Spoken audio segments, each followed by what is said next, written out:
Vào ngày 23 tháng Chạp hàng năm, nhiều gia đình sửa soạn mâm cơm tiễn ông Công ông Táo về trời.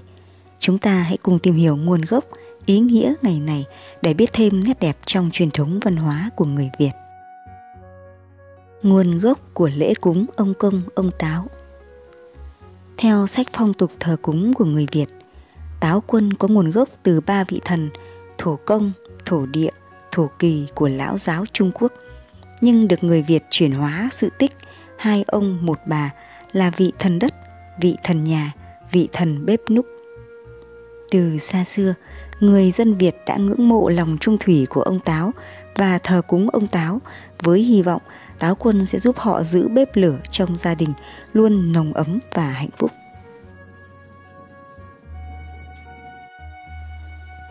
Chuyện xưa kể rằng Thị Nhi có chồng là Trọng Cao, tuy ăn ở mặn nồng tha thiết với nhau nhưng mãi không có con. Vì vậy, dần dà Trọng Cao hay kiếm chuyện xô xát dằn vặt vợ.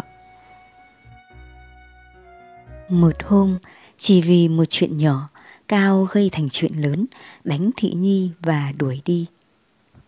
Nhi bỏ nhà, lang thang đến một xứ khác và sau đó gặp Phạm Lang. Phải lòng nhau, hai người kết thành vợ chồng. Phần Trọng Cao, sau khi nguôi giận thì quá ân hận, nhưng vợ đã bỏ đi xa. Cao day dứt và nhớ Thị Nhi quay quắt, liền lên đường tìm kiếm vợ. Ngày này qua tháng nọ, tìm mãi, hết gạo, hết tiền, Cao phải làm kẻ ăn xin dọc đường. Cuối cùng, may cho Cao, tình cờ tìm đến ăn xin đúng nhà của Nhi. Đúng lúc Phạm Lang đi vắng, Nhi sớm nhận ra người hành khất đúng là người chồng cũ. Nàng mời vào nhà, nấu cơm mời Cao. Đúng lúc đó, Phạm Lang trở về. Nhi sợ chồng nghi oan nên giấu Cao dưới đống dạ sau vườn. Chẳng may đêm ấy, Phạm Lang nổi lửa đốt đống dạ để lấy tro bón ruộng. Thấy lửa cháy, Nhi lao mình vào định cứu Cao ra. Thấy Nhi nhảy vào đống lửa, Phạm Lang thương vợ cũng nhảy theo, khiến cả ba đều chết trong đám lửa. Ngọc Hoàng cảm động trước tình nghĩa của ba người nên phong cho làm vua bếp, hay còn gọi là Định Phúc Táo Quân, và giao cho người chồng mới là Thổ Công trông coi việc trong bếp. Người chồng cũ là Thổ Địa trông coi việc trong nhà, còn người vợ là Thổ Kỳ trông coi việc chợ búa. Ý nghĩa của lễ cúng ông Công ông Táo. Ông Táo, Táo Quân hay Thổ Địa là vị thần cai quản mọi hoạt động của gia chủ. Ông là vị thần quyết định sự may, rủi, phúc, họa của cả gia chủ. Bên cạnh đó, ông còn ngăn cản sự xâm phạm của ma quỷ, giữ bình yên cho gia đình gia chủ.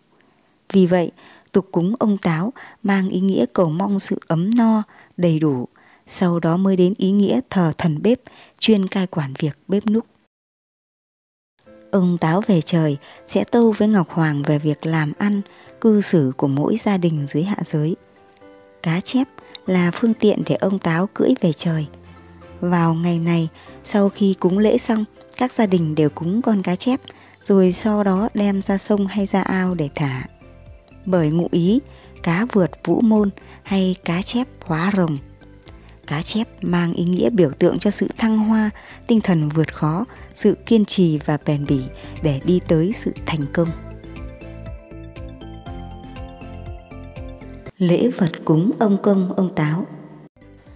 Các gia đình Việt Nam khi cúng ông Công ông Táo thường chuẩn bị mâm cơm, chè ngọt, trầu cau, hoa quả và cá chép. Bởi người dân quan niệm cá chép sẽ hóa rồng, rồng bay đưa ông Công ông Táo lên trời. Tục cúng ông Công ông Táo là một tín ngưỡng giàu ý nghĩa nhân văn, hướng con người ta tích cực làm việc tốt, sống lương thiện. Tuy nhiên ngày nay, tục lệ này đang bị hiểu sai cả về hình thức thể hiện lẫn trong tâm thức người dân. Nhiều gia đình bày biện lễ lạt quá tốn kém, bỏ cả triệu đồng mua nhiều vàng mã về đốt, với niềm tin rằng Nếu họ dâng mâm cao cỗ đầy thì sẽ được Táo Quân xí xóa những việc làm xấu, ban nhiều phước lộc. Tư tưởng đó là hoàn toàn sai lầm. Việc phóng sinh cá chép để cá được tiếp tục sống thì nhiều người lại thả cá theo kiểu thiếu ý thức, bọc cá vào túi ni lông rồi mang ra hồ ném cả bọc xuống nước. Cá vừa không sống được mà còn vô hình chung xả rác ra nguồn nước. Ngoài ra, việc thả cá từ trên độ cao quá lớn có thể khiến cá bị sức ép và chết hoặc yếu đi không sống được. Vì vậy, để có một cái Tết ông Công ông Táo thật đẹp và ý nghĩa, mỗi người cần nâng cao ý thức bảo vệ môi trường, không đốt vàng mã, không phóng sinh cá chép bằng cách ném cá xuống sông hồ, vừa thực hành tiết kiệm, vừa gìn giữ được những nét đẹp văn hóa của dân tộc. Chúc các bạn có một Tết ông Công ông Táo ấm no, quây quần và hạnh phúc bên gia đình. Cô giáo Mignon trân trọng cảm ơn bạn đã lắng nghe. Nếu bạn thấy video hữu ích thì like và nhấn đăng ký kênh cô giáo Mignon để theo dõi những video khác trong kênh của cô giáo Mignon. Xin chào và hẹn gặp lại bạn ở những video sau.